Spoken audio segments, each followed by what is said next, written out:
Наш город – один из немногих в столичном регионе, где кветковую продукцию выращивают самостойно и с нуля. Работа кропотливая и вядется у теплицах круглый год. У сакавіку-красавіку отбывается пикирование рассады.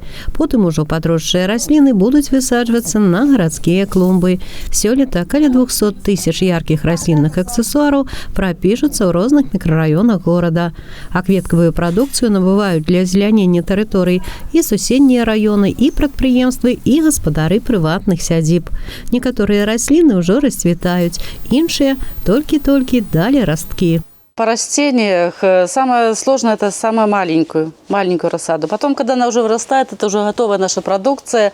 Мы на город как-то ее рассадим, как-то более с удовольствием таким уже. Приятно, когда нас подходит, нам благодарят, что мы наводим такую красоту в городе. Коллектив у нас хороший, одни женщины, все один одному помогаем, если что-то подсказываем. В общем, работать можно. Первые посадки наших цветов начинаются в декабре месяце.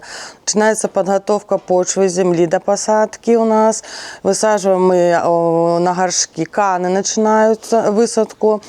И потом идет у нас посев цветов в январе месяце И все, и пикировка у нас начинается январь-февраль. Но потом уже в городе мы клумбы поливаем, подкармливаем, параллельно пропалываем.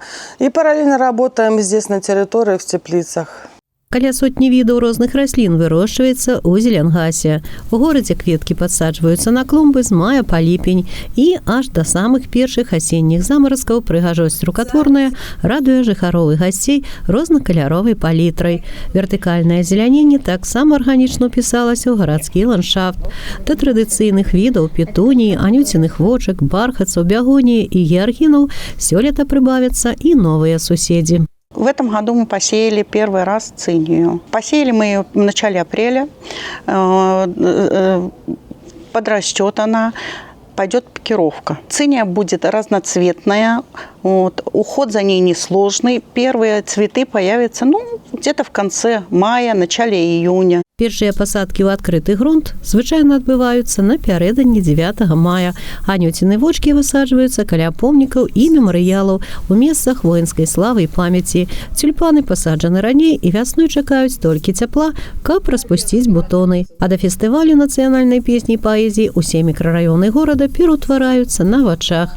Так што працу работнікаў зялёна-паркавай гаспадаркі у прамым сэнсе ў поўнай красе змогуць ацаніць і дарослыя дзеці.